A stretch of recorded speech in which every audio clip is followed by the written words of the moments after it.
The wintry night enveloped us as Katie and I set out on our journey to a secluded cabin, a pre-honeymoon escape. Snow fell steadily, creating a serene yet foreboding atmosphere. "Are you sure we should go in this weather?" Katie's concern was evident in her voice. "Don't worry, I've got this," I reassured her, trying to sound confident despite the worsening storm. But as we ventured deeper into the desolate woods, the storm intensified, turning the road into a treacherous, winding path. "Jake, please be careful. This road looks dangerous." Katie's voice quivered with worry. Suddenly, the car's headlights flickered and died, plunging us into darkness. "Oh no, what's happening?" Panic tinged Katie's words. I don't know!" Fear clenched my chest as I grappled with the unresponsive controls. Our phones were useless, no signal in the isolated wilderness. A figure emerged from the swirling snow, a spectral hitchhiker amidst the storm. Katie's gasp echoed through the night. Before we could react, the figure vanished into the blizzard. The car sputtered and came to a halt. "We're stuck," I muttered, my breath visible in the freezing air. A haunting wail reverberated through the woods, freezing us in terror. "What was that?" Katie's voice trembled.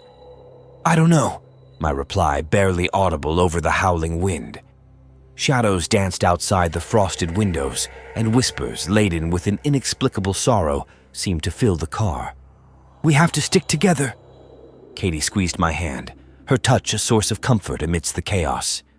Time blurred into a harrowing nightmare. As dawn's feeble light broke through the clouds, the car shuddered back to life. With trembling hands, I drove away from that cursed road, Katie's presence a reassuring beacon in the midst of fear. Arriving at the cabin, we stumbled out, shaken yet united. Holding Katie close, we found solace in our love amidst the haunting memories of that deadly winter storm. As we reached the cabin, a sense of relief washed over us. The wooden structure stood amidst a serene landscape, offering a respite from the nightmarish journey. Katie and I stumbled inside, our nerves still on edge from the harrowing experience. We quickly lit a fire in the hearth, the crackling flames casting dancing shadows across the room. "Are you okay?" I asked, concern etched on my face as I held Katie close. She nodded, though her eyes held a lingering fear from the events of the night. "I'm just glad we're here, safe and together." We huddled by the fire, seeking warmth and comfort in each other's embrace. The cabin felt like a sanctuary, shielding us from the haunting memories of that deadly winter storm. Despite our fatigue, sleep eluded us. The echoes of the wailing winds and the ghostly figure lingered in our minds. We spent the night talking, finding solace in shared moments, reminiscing about happier times and planning our future together. As the first light of morning peeked through the windows, a sense of calm settled over us. We decided to explore the surroundings, hoping to shake off the remnants of fear still clinging to us. Venturing outside, the crisp air filled our lungs, and the beauty of the snow-covered landscape gradually eased our anxieties. The woods seemed serene in the daylight, a stark contrast to the night's haunting atmosphere.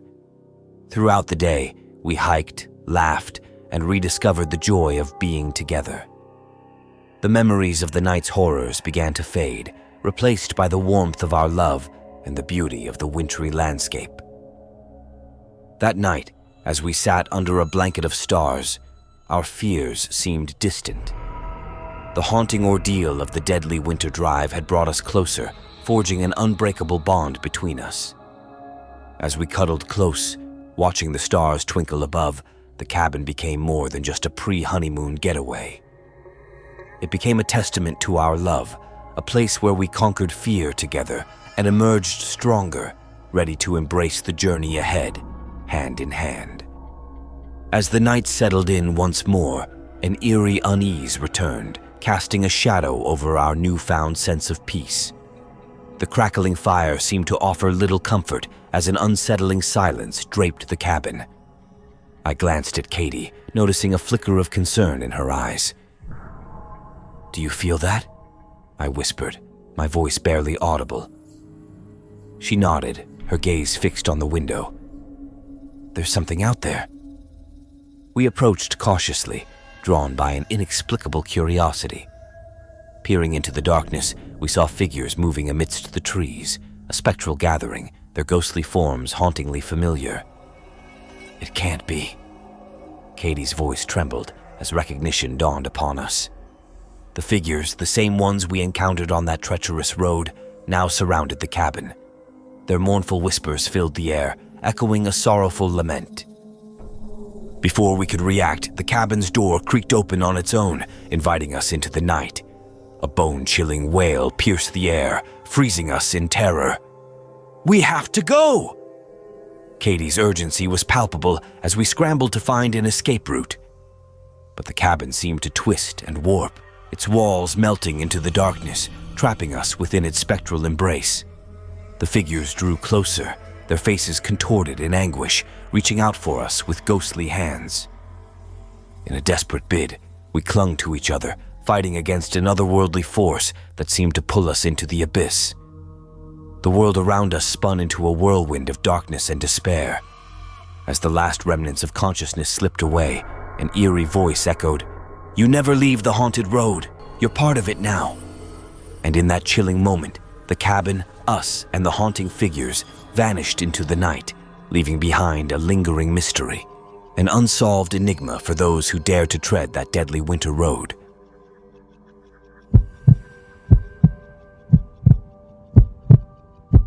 I was driving to a friend's house for a weekend getaway.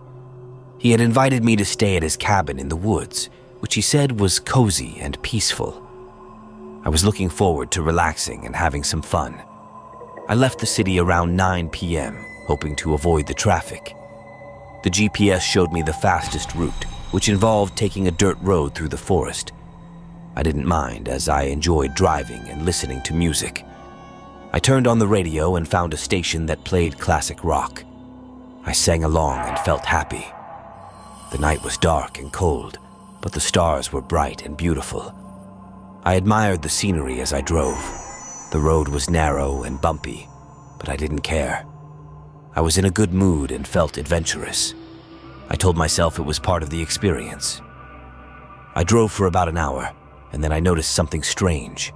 The radio started to crackle and lose signal. I tried to find another station, but all I could hear was static and noise. I frowned and turned off the radio. I checked the GPS, but it showed no signal either.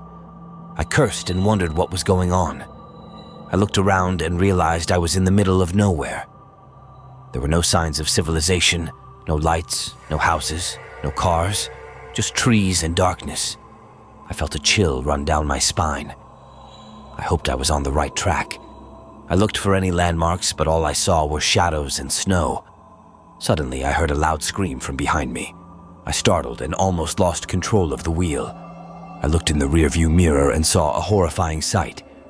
A woman was running after my car, covered in blood and wounds. She had long hair, pale skin, and wild eyes. She was screaming and crying, begging me to stop and help her. She looked like she had been attacked by a wild animal or a madman. I panicked and stepped on the gas. I didn't know who she was or what had happened to her, but I didn't want to find out. I was scared and wanted to get away from her. I told myself she was probably a trap, a bait, a lure. Maybe she was working with the killer, or maybe she was the killer herself. Maybe she was a ghost, a demon, a monster. I drove faster and faster, hoping to lose her, but she was persistent and agile. She kept up with my car, running and jumping and crawling.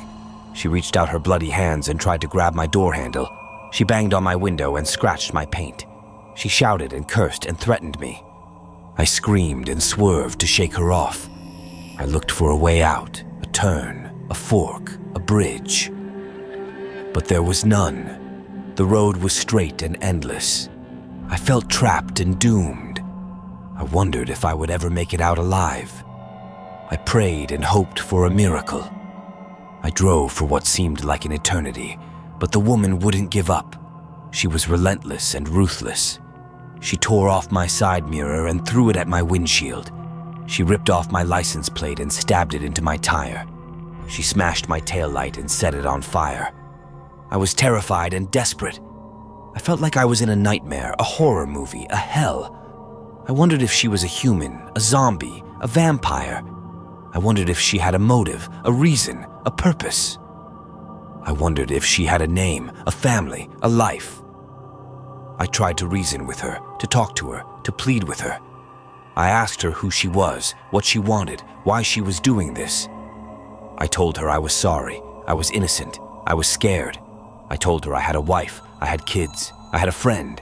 I told her to leave me alone, to let me go, to stop this madness. But she didn't listen, she didn't care, she didn't stop. She only screamed louder, cried harder, threatened more. She said she hated me, she blamed me, she wanted me dead. She said I deserved this, I caused this, I asked for this. She said she would kill me, she would torture me, she would eat me. I cried and begged and prayed. I asked God, the universe, anyone to help me. I asked for forgiveness, for mercy, for salvation. I asked for a miracle, a chance, a way out. And then I saw it, a light in the distance, a sign of hope, a glimmer of escape. It was a gas station, a small, old, run-down gas station. But it was a gas station nonetheless. It had a pump, a store, a phone. It had a person, a witness, a savior. I drove towards it with all my speed and strength. I hoped the woman would give up, would fall off, would disappear. I hoped the gas station would be open, would be safe, would be real. I reached the gas station and slammed on the brakes. I jumped out of the car and ran to the store. I banged on the door and yelled for help. I looked back and saw the woman still following me, still chasing me, still hunting me. I screamed and panicked and cursed. I kicked the door and broke the glass. I entered the store and looked for the person. I hoped he would be there, he would be awake, he would be armed.